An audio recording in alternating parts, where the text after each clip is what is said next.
존경하는 국민 여러분, 사랑하는 당원들 여러분, 저는 이번 대통령 선거에서 국민의힘 후보로 출마하겠습니다.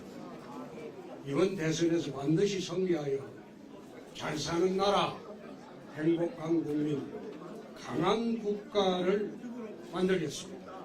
제7공화국 선진대국의 기틀을 다지겠습니다. 기업과 부자에게 자유를, 서민에게 기회를, 청년에게 꿈을 주는 그런 나라로 만들어 보겠습니다. 존경하는 국민 여러분, 이번 대선으로 나라의 운명이 완전히 달라지게 됩니다. 홍준표 정권이냐 이재명 정권이냐 그 둘 중 하나를 선택하는 것이 이번 대선으로 나는 봅니다.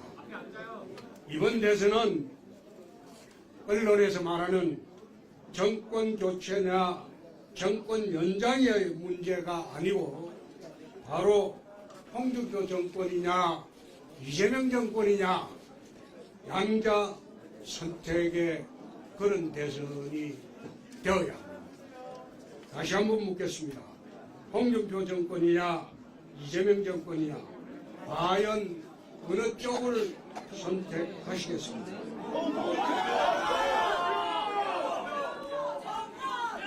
우리는 어느 쪽으로 가야 하겠습니까? 이재명 정권의 종착역은 포퓰리즘과 국민 매수의 나라 남미 채빈국 베네수엘라입니다. 반대로 홍준표 정권의 미래는 자유와 번영의 선진 대국이 될 것입니다. 비양심과 폐륜으로 얼룩진 나라, 청년이 짊어져야 할 빛투성이의 나라, 반칙과 불공정이 판치는 나라, 바로 이것이 이재명 정권의 미래입니다. 자유와 기회와 꿈이 넘치는 나라, 원칙과 공정이 바로 선 나라, 다음 세대에게 물려줄 자랑스러운 나라, 바로 홍준표 정권이 열어갈 그런 세상입니다. 정과사범 비리 혐의로 5개 재판을 받고 있는 피고인, 화려한 정과자 이재명 후보, 그리고 풍부한 경륜과 검증된 능력을 갖춘 준비된 대통령 홍준표 후보의 대결이 이번 선거의 본질입니다. 이번 대선을 통해 낡은 60 운동권 세력이 펼치는 광란의 국회 폭거를 중단시켜야 합니다. 국회에 이어서 대통령까지 내어준다면 이 나라는 히틀러의 나라가 될 것입니다. 이 싸움의 맨 앞에 제가 서겠습니다.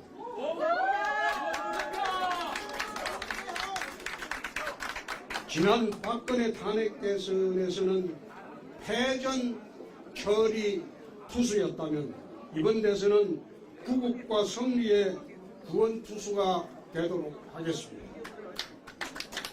영양예전에서 이순신 대장선은 홀로 분전하여 적에 맞섰고 마침내 모두 분발하여 승리를 이끌었습니다. 우리가 함께하면 반드시 승리할 것입니다. 당연히 승리는 우리의 것이 될 것입니다. 홍준표는 전혀 새로운 나라, 선진대국을 위한 그런 나라를 만들겠습니다. 지금 우리는 매우 외환의 위기에 직면해 있습니다. 사방을 둘러봐도 암울한 전망뿐입니다. 저희 30년 정치 역정에서 지금까지 국가적 위기감은 처음 느껴봅니다. 국가의 비전과 목표는 보이지 않고 민심은 하나로 보이지 않고 모래알처럼 지금 다 흩어져 있습니다. 이 상황을 타결해야 할 정치는 극단적인 정치보복과 진영 대결에 골몰하고 있습니다. 경제는 활력을 잃고 잠재 성장률은 1%대로 내려앉았습니다. 저출생 고령화의 심화로 우리는 소멸국가로 지금 가고 있습니다. 이대로 더 나아가면 우리는 선진국 문턱을 넘어서지 못하고 주저앉거나 후진국으로 밀려나게 될 것입니다. 우리 후손들은 어쩌면 선진국에서 태어나서 중진국의 국민으로 살아가야 하는 기막힌 현실에 직면할 수도 있습니다. 이젠 새로운 나라로 바뀌어야 합니다. 기존 제도와 시스템에서 국민의식까지 대한민국 국호를 빼고 싹 바뀌어야 할 때입니다. 이제 때가 됐습니다. 개헌으로 6공화국을 넘어서 제7공화국으로 힘차게 달려가야 할 때입니다. 헌법은 나라의 뼈대이고 시대의 정신이고 국민의지의 총알입니다. 저는 제7공화국을 관통하는 시대 정신을 선진대국으로 정했습니다. 선진대국을 이루기 위한 개헌이 되어야 되고 이 개헌을 통해서 선진대국의 토대를 구축을 해야 합니다. 선진대국은 우리 사회의 모든 부분이 골고루 선진화되고 어느 하나 부족함이 없는 그런 나라입니다. 정치, 경제, 사회, 문화 등 각 분야에서 선진국의 목표를 이루고 다른 나라의 모범이 되는 그런 나라가 되어야 합니다. 저는 제7공화국 개헌을 추진하고 선진대국의 깃털을 다지는 대통령이 되도록 하겠습니다. 경남지사와 대구시장으로서 경남과 대구의 미래백년을 설계하여 추진했고 이제 대한민국 미래백년의 토대를 만들고자 합니다.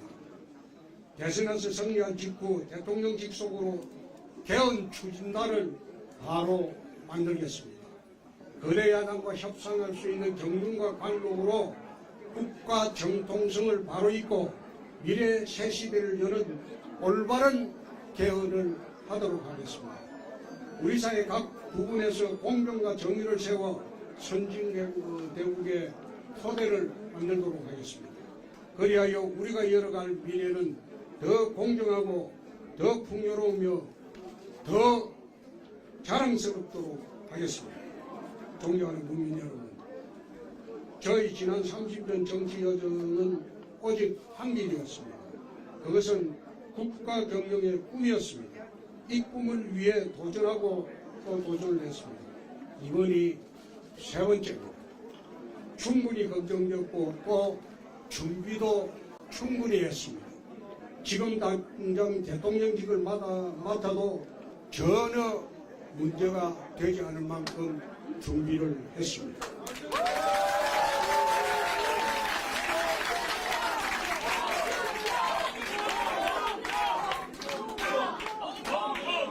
제 정책과 비전 공약은 이미 책으로 발표했습니다.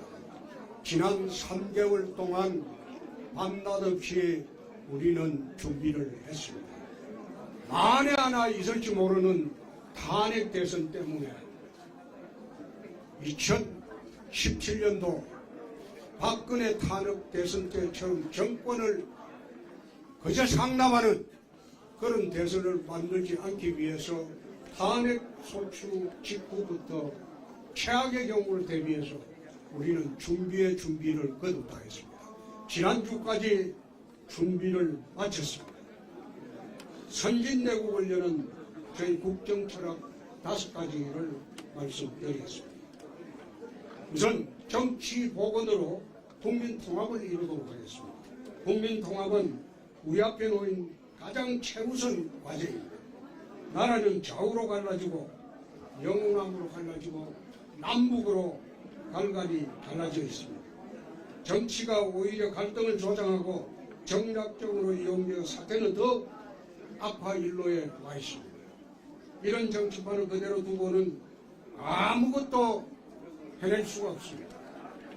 개헌을 통해 상원과 하원의 양은제를 도입하고 중선거구제를 도입해서 특정 정당의 지역 독식을 없애겠습니다.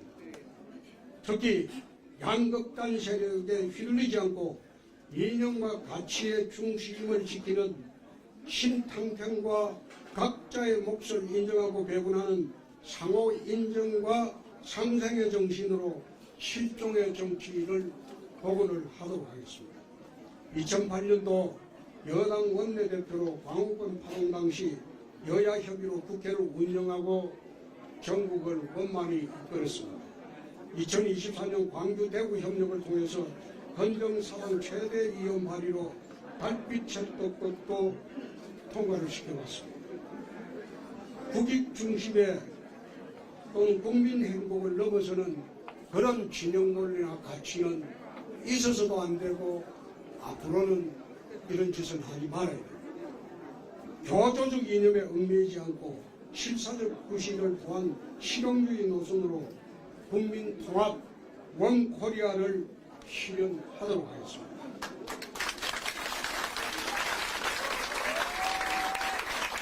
두 번째, 자유와 창의 경제를 창달하도록 하겠습니다. 지난 60의 경제 원칙은 현행 헌법의 예외 규정인 경제민주화에 주목한 분배 중심과 정부의 개입 규제에 실행했습니다. 이러한 방식으로는 선진국 문턱까지는 올 수 있었지만은 더 이상 선진국으로 진입하기는 어렵습니다. 경제 DNA를 근본적으로 바꿔야 합니다. 지금 우리에게 익숙한 육공식 경제체제로는 만년이동 추격자의 나라로 머물 수밖에 없습니다. 제7공화국 선진대개혁의 경제원칙은 자유와 창의를 중심으로 한 성장과 분배의 조화, 민간 중심, 정부 개입 최소화, 규제 혁파를 통한 선진국 문턱을 훌쩍 뛰어넘자는 겁니다.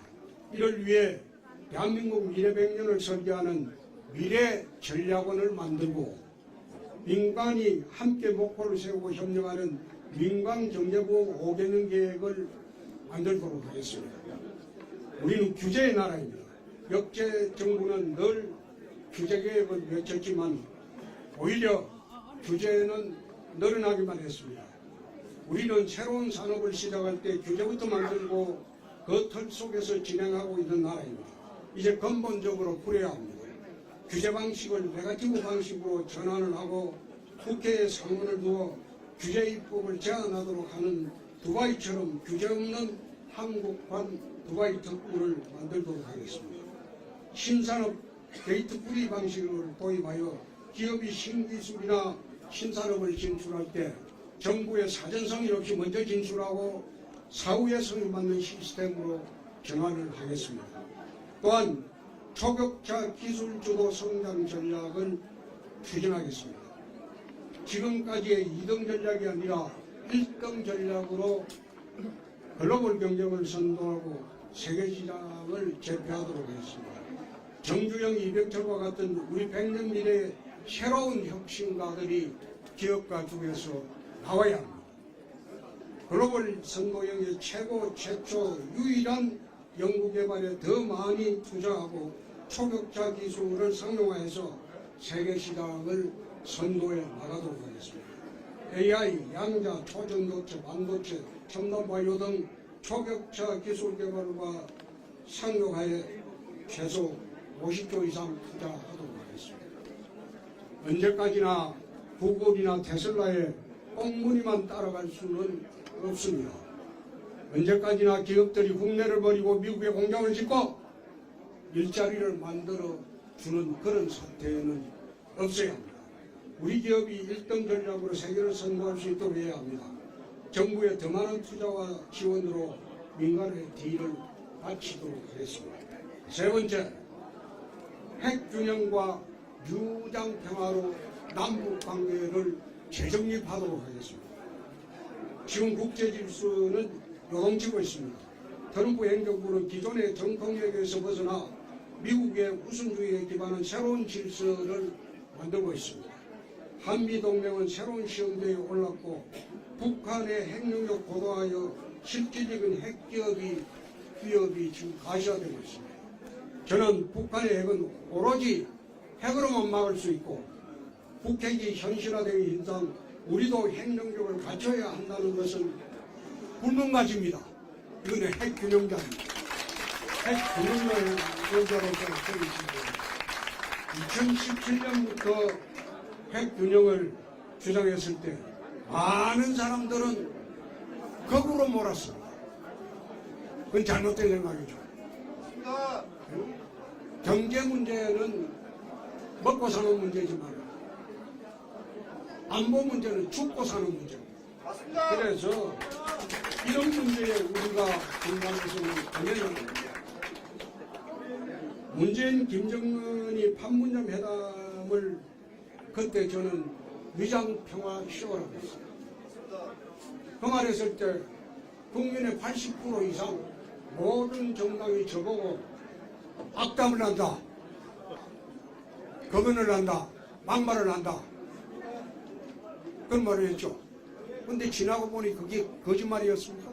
그게 사실이었죠. 사실이었지 않습니까? 마찬가지로 이런 문제는 우리가 현혹되어서도 안 되고 물러서서도 안 됩니다. 지난 시기 북중로의 편향된 정권이 저질러 놓은 부정적 후과는 지금 너무나 심각합니다. 더 이상 이런 어리석음을 우리는 되풀이해서는 안 됩니다. 한미일 안보 협력을 강화하고 경제, 에너지 등 다양한 분야로 동맹을 강화시켜 나가야 합니다. 지금 미국의 동상압력이 힘으로 치고 있습니다. 취임 즉시 미국을 방문하여 트럼프와 한미 정상회담을 통해서 이 문제를 풀겠습니다.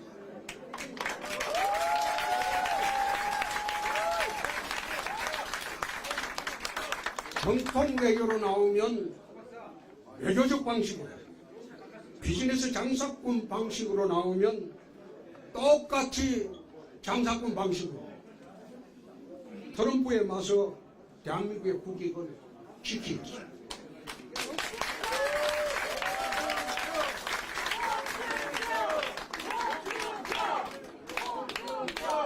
국제정세의 안보지역의 통찰력이 부족하여 남의 눈치만 살피는 그런 유약한 리더십으로는 이런 난관을 돌파하기 어렵습니다.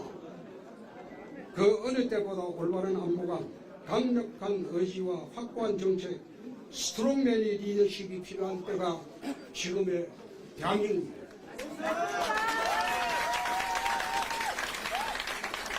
트럼프와 당당히 맞설 후보는 감히 홍준표뿐이라고 저는 생각합니다. 네 번째, 생산성에 따른 분배, 경제 성장에 상응한 복지를 추구하겠습니다. 지난 60, 40여 년 동안 노동자는 보호받아야 할 그런 대상이었습니다. 그 결과 노동권은 지속적으로 강화가 되었고 노조는 점점 비대화되었습니다. 우리 노동법은 세계에서 최고로 강력합니다. 이제는 노동자들이 경영에 참여하려고 하고 있고 불법 파업에 면책특권까지 요구를 하고 있습니다.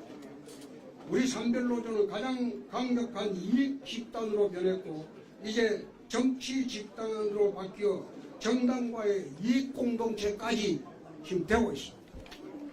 앞으로 보호받아야 할 대상은 노조도 없는 비정규직과 그리고 저소득층 노동자입니다. 노동의 유연화를 이루어야 합니다. 해고가 자유로워야지 고용이 늘어납니다. 해고가 자유로워야지 정규직, 비정규직의 구분이 없어집니다. 노조도 투명하게 운영하여야 하고 그 사회적 책임도 다해야 됩니다. 선진대국은 강성 기종노조와는 함께 가지 않을 것입니다. 저는 경상남도 도지사 시절 진주의료원의 강성 보건의료노조와 2년간 싸워본 일이 있습니다. 이 싸우면서 느낀 한 가지는 우리가 나아가야 할 방향은 노동자, 강성노조 그들만의 이익이 아니라 국민 전체의 삶이고 국민 경제가 더 우선되어야 합니다. 불법과 폭력을 일삼는 강성기존노의 잘못을 바로잡고 미래지향적인 노사관계를 정착시키도록 하겠습니다. 복지는 우리가 감당할 만큼 확대되어야 하지. 무작정 복지만을 추구하는 복지는 미래 세대의 부담만 키울 따름입니다. 어렵고 힘든 서민들을 중심으로 복지가 확대되어야 한다고 생각합니다. 나는 이 복지 문제를 보편적 복지, 선택적 복지로 이야기합니다. 난 그런 용어보다도 보편적 복지, 서민 복지로 나누어서 보는 게 옳지 않느냐. 선택적 복지가 아니고 부자에게는 자유를 주면 되고 사치할 자유, 해외여행 마음대로 하고 1년 동안 놀아도 되지만은 세금만 꼬박꼬박 내라. 그런 자유를 주자 이겁니다. 부자가 돈을 풀어야지 서민들이 돈이 돌아가게 됩니다. 서민들한테는 그런 자유는 사치입니다. 기회를 줘야 돼요. 넘어지면 다시 일어날 기회를 줘요.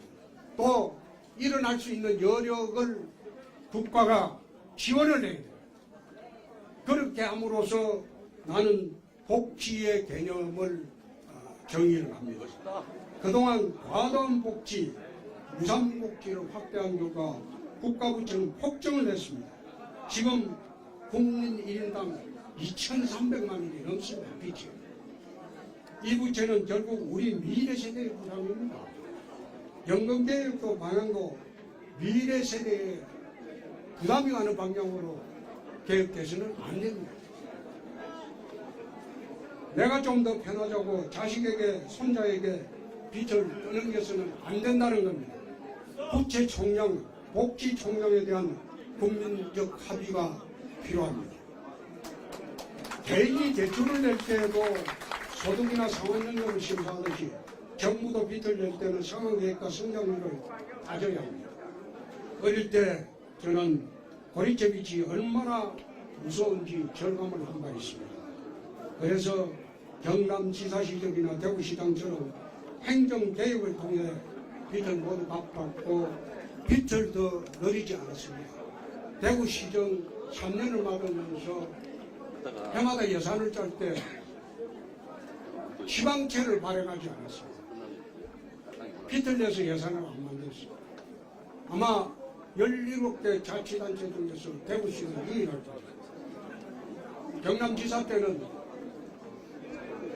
땅 한 평 팔지 않고 행정개혁, 재정개혁만으로 1조 4천억의 빚을 받고 이번 대구시에서는 2,400억의 빚을 받고 더 늘리지 않았습니다. 이제 AI, 블록체인도 거의 방향, 복지지출의 누수를 막고 국가 시민도 제고와 미래세대 부담 건강을 위해 국가 부채를 적극 관리하도록 하겠습니다. 마지막으로 건강한 가정, 행복한 공동체가 국가의 근본이 되어야 합니다. 사회 정의를 세우기 위해서 흉악범 사형 집행은 반드시 하도록 하겠습니다.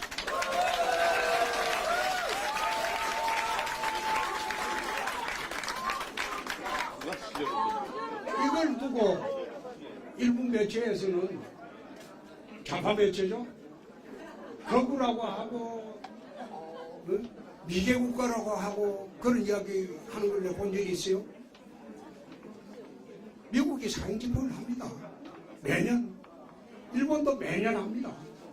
미국과 일본이 미개국가입니까? 반인권 국가입니까? 근데 미국과 일본에는 한마디도 말 못하고 한국이 사형 집행하면 뭐 EU에서 뭐라고 한다? 그게 무슨 말입니까? 흉악범의 생명권만 중요하고 흉악범에 의해서 무참히 살해된 그런 억울한 피해자의 생명권은 전혀 중요하지 않다는 겁니까?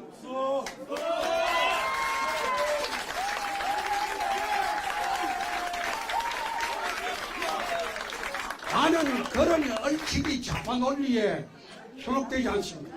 홍준표가 집권하면 반드시 사형 선고 받은 사형수는 6개월 내 집행을 하도록 하겠습니다.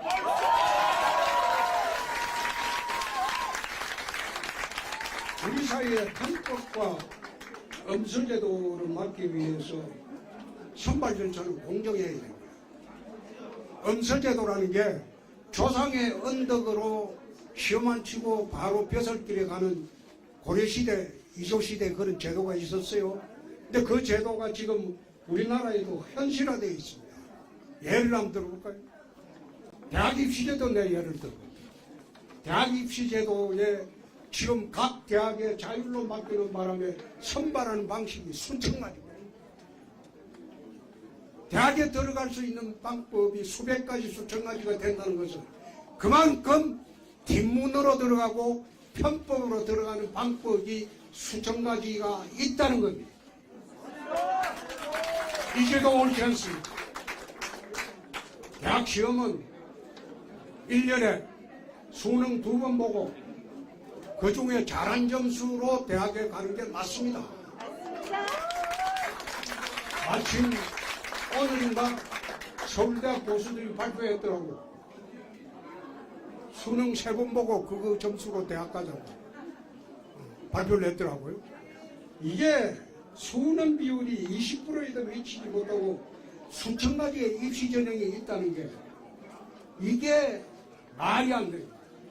작년도에 소위 스카이 대학에 들어간 학생들을 조사를 해보면 강남 상구가 13.29%. 강남 상구 인구 몇이 됩니까? 대한민국 전체 인구에 비하면. 근데 스카이 인류대학에 들어가는 사람들 강남 상구가 13.29%. 이거는 부의 대물림의 시대가 아닌 신분의 대물림의 시대로 가요. 17, 6살, 9살에 인생 첫 출발을 하면서 불공정한 그런 관문으로 출발을 하는 거예요. 그래서 홍준표가 대통령 되면 대학 입시대로는 단순화하겠습니다. 1년에 수능 2번 보고 2번 중에서 잘 본 그 점수로 대학 가는 제도로 하겠습니다. 그리고 그 출제는 80% 정도를 EBS 교재에서 출제를 해서 상권에서도 EBS만 보고 대학을 갈 수 있도록 그렇게 할 겁니다.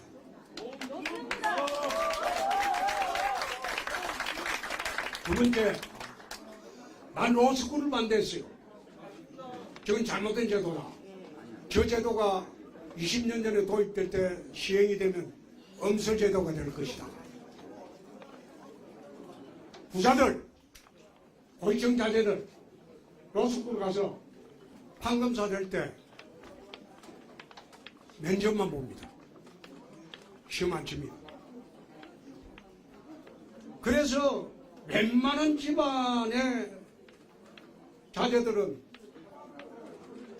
대부분 시험 안 치고 면접으로 판검사 다 돼요. 이게 잘못된 거예요. 그래서 변호사 시험도 로스쿨 나오지 않은 사람도 예비시험 제도를 도입하겠습니다. 그래가 예비시험 제도를 도입해서 변호사 자격 합격을 하면 그 다음에 판검사 임용은 판검사 임용 시험 제도를 도입하겠습니다. 그래서 한국 사회 특권정당화의 점유물이 되는 그런 시대를 막아야 됩니다. 우리 공동체의 기초는 공정과 정의입니다. 건강한 가정이 그 출발입니다. 가정의 회복, 이것이 저희 강력한 소식이고 지금까지 실천해 오고 있습니다. 가족 중심주의, 페밀리즘에서 시작하여 저출산 고령화 문제를 해결하고자 합니다. 이제 외래 가치에 무분별하게 수용할 것이 아니라 우리가 지켜야 할 가치를 확고히 해야 됩니다. 페밀리즘으로 가는 것이 한국 사회를 복원시키는 첫 출발이라고 봅니다.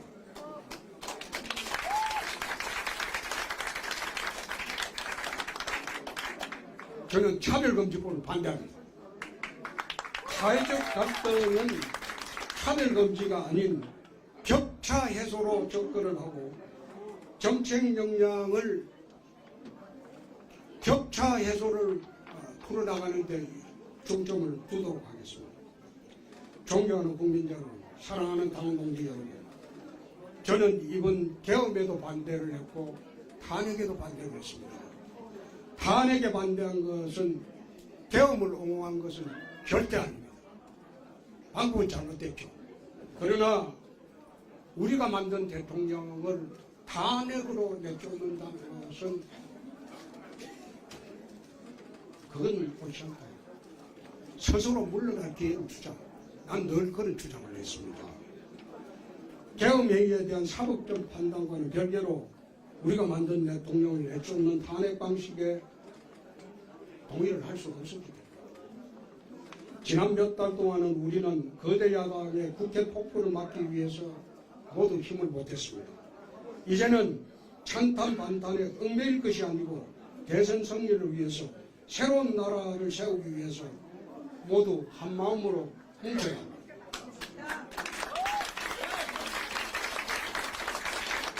적대적 공세의 비정상은 이제 끝내야 해요. 계엄 사태가 탄핵으로 정리되는 만큼 이재명 후보도 적대적 공생 관계인의 이재명 후보도 사법 심판대로 돌려보내야 합니다. 오직 국민의 심판으로 유권자의 선택만이 비리와 불법의 범죄자를 확실하게 단죄할 수 있을 겁니다. 그게 이번 대선입니다. 명운을 그은 대전에 가장 준비되고 경험 많은 든든한 장수가 나가야 되겠죠. 준비가 부족하고 검증 안 된 정치 초보 대통령을 선택했다가 우리 참 많이 고생했지 않습니까? 홍준표와 함께 승리하고 선진대국의 풍요와 번영을 함께 누리도록 다같이 갑시다. 홍준표 화이팅!